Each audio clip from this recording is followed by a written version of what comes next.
Okay, I thought it'd be fun to show you guys how to go from a bathroom type vocal sound, which I don't mean that in a bad way at all. That's a very effective sound for many, many songs. To go from a bathroom vocal sound to like a big, spacious kind of thing, because there's quite a few knobs that need to be changed all kind of at once. And I think this would be a good way to help you with the ins and outs of reverb tweaking. I'm using RoomWorks, which is the default stock reverb in Cubase, which is actually pretty good.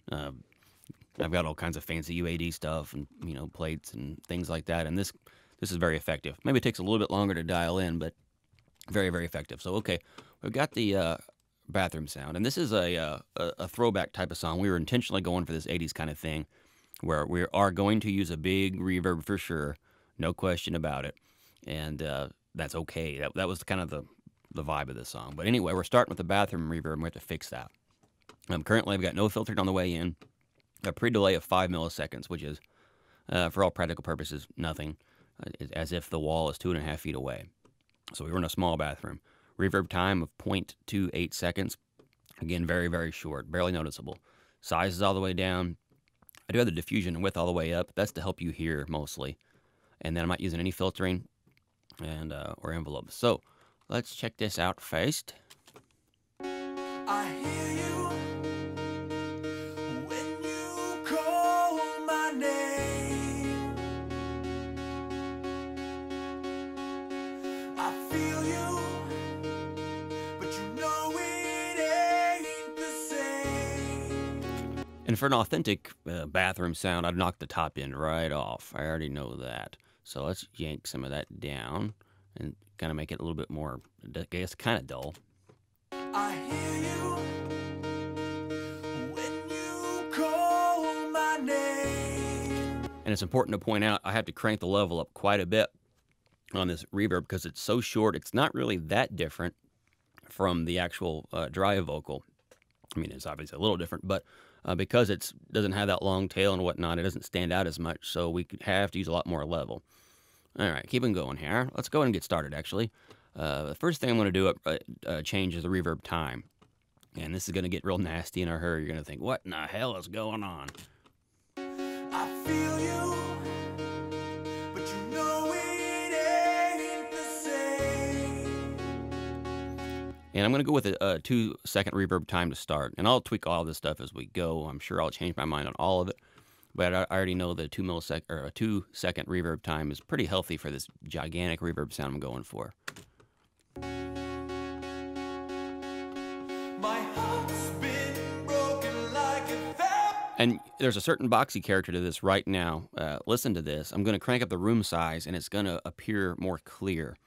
And this is something we've covered in the room size video, but when you get to spacious quality, it takes away, like, you have like on one side basically boxiness, and on the other side you've got big spaciousness. And you can go too much either way for sure, but I would definitely avoid being boxy like anytime, which is again another reason why we hate small rooms so bad.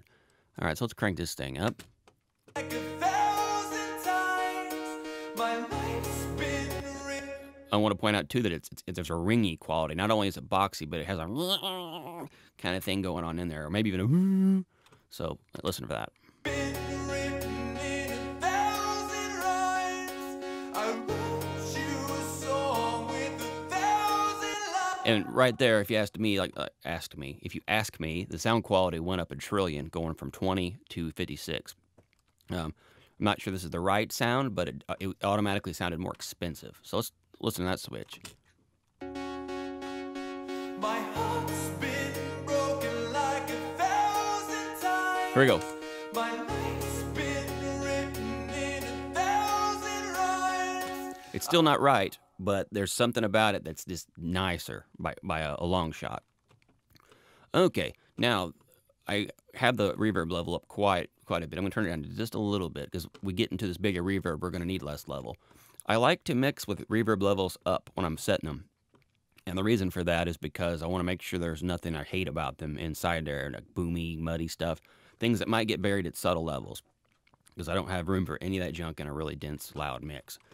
So, keep it on. My heart's been broken like 1,000 times. My life's been written in And right now, it's what I'm going to call washed out. I don't like the way that there's a lack of clarity involved here. That if we kill it, we'll hear it. The vocals are very clear. Been broken like 1,000 times. And we don't want to lose that, so there's a stuffiness. Well, pre-delay is the answer for that, and I think I'll cover that in another video, but I guess we'll just be duplicity-ish. And let's just crank that up. Actually, let's crank up to 100, and just see what it does. I already know I'm going to turn the level down when I do that because it's kind of a delay sound, but here we go. My heart's been broken, Assuming it was on. broken like 1,000 times. My life's been written in 1,000 rhymes. Making the reverb a little bit brighter. I had it down too far for the bathroom. My heart's been broken like 1,000 times. My life's been written in. And another thing, it can be, I'm not going to do the math here. Certain reverbs will automatically sync pre-delay to the tempo. So it might be a quarter note or something like that. The same way a real delay would work. Or you could just use a simple delay in front of this reverb and do the exact same thing. All options. I'm not going to get too fancy with it here because it's kind of beyond the scope of this thing. But definitely right now the reverb's way too loud. It's too crazy. My heart's been broken like 1,000 times. My life's been written in 1,000. And let's listen to the pre-delay changes in this context. My heart's been broken like 1,000 times. My life's been written in 1,000 rhymes. And you notice with the pre-delay all the way off, it just now took on a character of more like a room versus a hall or a plate. I'm going to crank it back up. Take a listen.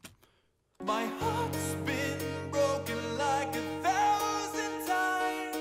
My life's been written in 1,000 rhymes. I wrote you Yeah. a song. Okay, I like that a lot better in terms of pre-delay, so we're going to keep it up high like that.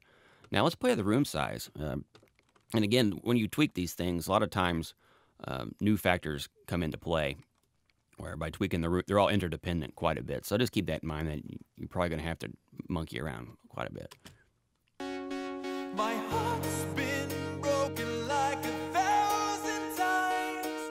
My life's been written in 1,000. Does it help having the dog Panzer kicking his chain or whatever that is, collar, I guess.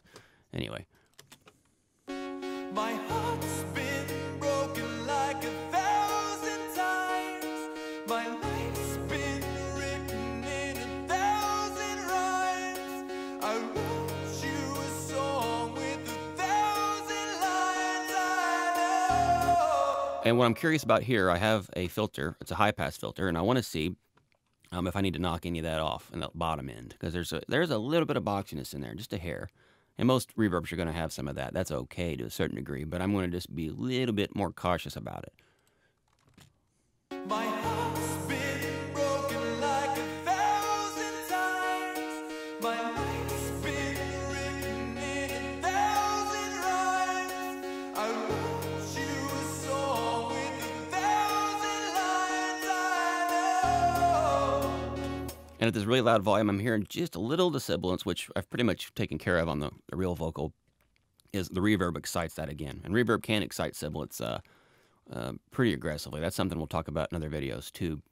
It's one of the best gauges to see if you got your dry vocal track right. Is if you get, anytime they go S, if there's a stupid kind of obnoxious ring to it. It's kind of something you hear on all these people on the YouTube videos when they start like singing and into some kind of mic. Ugh. Anyway, but that's a red flag. Also, a red flag at church sound, live sound. But anyway, here we go. So I've knocked back the high frequencies on the reverb quite a bit. Let's see what that does. I hear you when you call my name. Okay, it's way too loud, but other than that, it's not bad. Let's yank it down and see. And again, we're going for something kind of stupid here. Most people aren't going to be doing 1986 pop music, I understand. My heart's been broken like 1,000 times. My life's been written in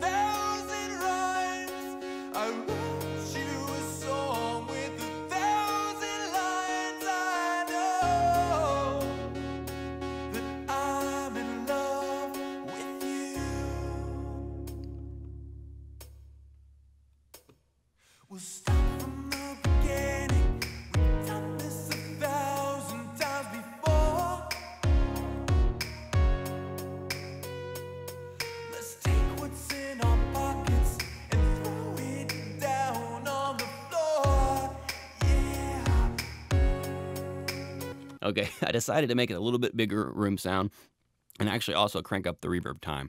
Wanted more decay and less fiddling around with my actual substance, if that makes any sense.